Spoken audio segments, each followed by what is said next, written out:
crafty friends, this is Julissa of Paper Gems by Jules, and today I am sharing an ink smooshing technique creating backgrounds. Here I am using the Lindy's Magical Shakers. This is actually a discontinued product, at least in this type. They do still have the powders. They don't have the Afternoon Delight Denim, which is one of the colors that I'm using, but they still have the Time Travel Teal. Either way, you can use this with some of your these powders or other similar type of pigment powders. You can use this with ink splashing.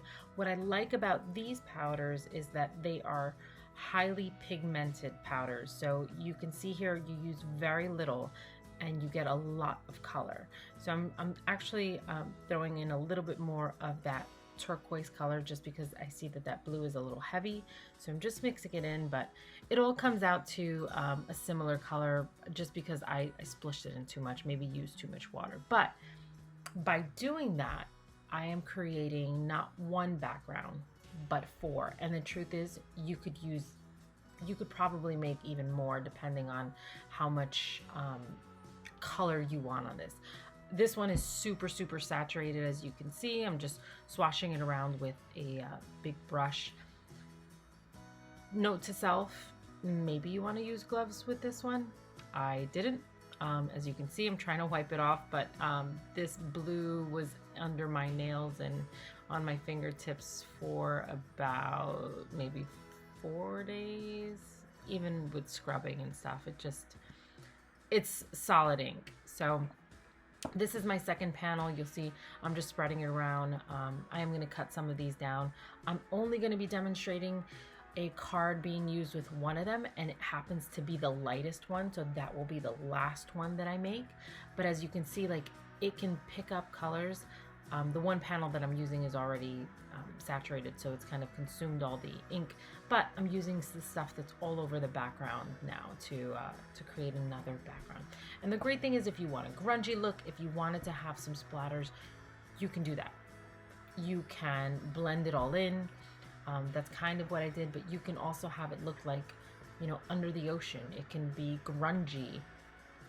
You can do a lot of things, but what I like is that, again, these inks are very pigmented, so they allow you to create multiple cards. So this is the last one, and this is the one that I actually end up using, even though it is the lightest.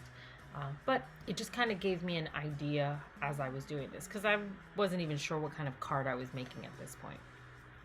So this is the ink smooshing part. I'm gonna pause for a second, let you listen to the music, because I am gonna just start cleaning up after this. But I'll lay the 4 panels out so that you can actually see what they look like in comparison. Okay, so just enjoy.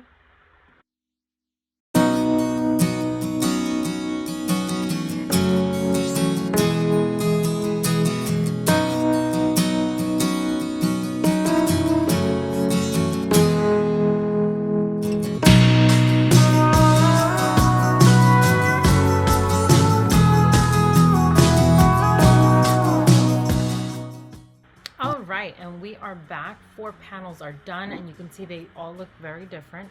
Some of them you can see, I think that lower one, you can see my actual finger pressing on it, and that's okay, because again, you may stamp on this, you may just cover it up with another panel on top. It might just be like a base layer. You may die cut this, so you know, you're not limited, so just kind of go with it.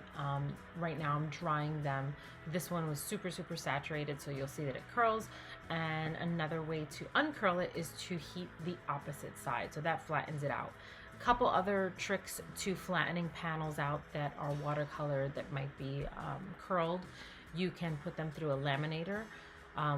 That helps, and then you can also run them through your die cutting machine, you know, just without any sort of dies. Just leave it between all the panels and press, so that way it gets flattened over. You can do that a couple times, and that should make it a little bit flatter, but again, it's not a big deal.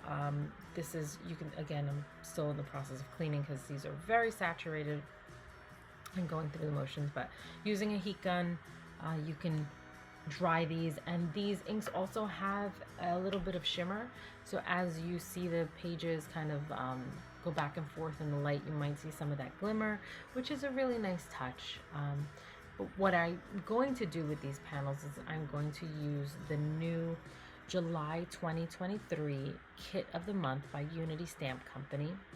There's a beautiful image of a lady looking away, and she's wearing a summer hat and a pretty dress, and it just kind of gives you that calm look. So that's partially why I wanted to use the lightest panel. It was just gave me more of a sky feeling versus an ocean, which was originally what I was shooting for, but I changed my mind. So I am going with more of a sky look. So again, I'll pull that lighter panel in a second. And I stamped the image from that new July Kit of the Month and simply fussy cutted it out. So it wasn't, I didn't color it. I kind of kept it simple, but it was a great way to pop out the image, and you'll see that come along. So here's the panel that I'm picking to use, and then I'm also starting to use the Deco and Stitches nesting dies by Unity Stamp Company, and I love these. They're awesome. I like that they have a plain one. I like that they have a layered stitch one that you can pile them on like that, and it just looks so nice. I like the neat grungy look, if that's a thing. I mean, I don't know, that's just me, a little crazy.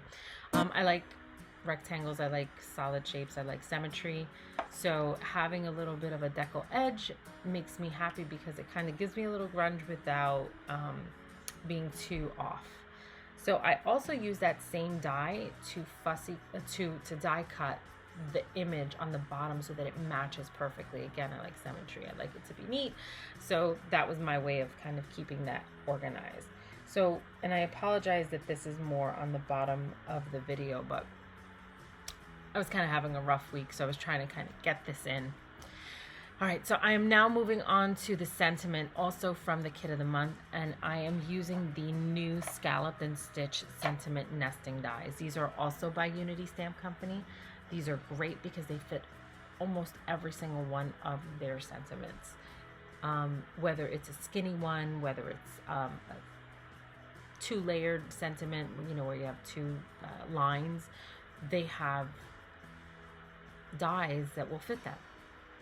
So what I did is I die cut this thin one in both black and white because I'm going to pile them on, and then I'm using that decal edge again, kind of where I plan on placing it on the card, but I wanted to have that edge, and I'm also putting the part that I don't want cut over the die, so when it goes through the machine it doesn't cut that part. So anything on top of the die won't get cut, but anything under the die will.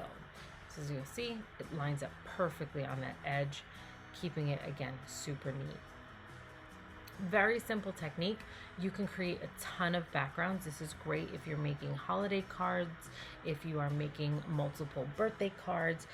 Ink smooshing is a great way to create really fun backgrounds in a quick, natural, organic way. And still be super creative. And then, you know, again, by stamping an image without even coloring it, you still get all this vibrancy of color without having the actual work of coloring. So here I'm just lining the layers up. I'm going to use some foam tape to stick the larger image on here, and then a little bit more foam tape for the sentiment to even it out. But this card is just that easy. And I have 3 other panels that I can use for either a similar type card. I can use them for die cutting. Again, great way to make multiple cards at once. Thank you so much for watching. I hope you enjoy the rest of this video. If you have any questions, feel free to post the comments below. And I hope that you enjoyed this and found some inspiration.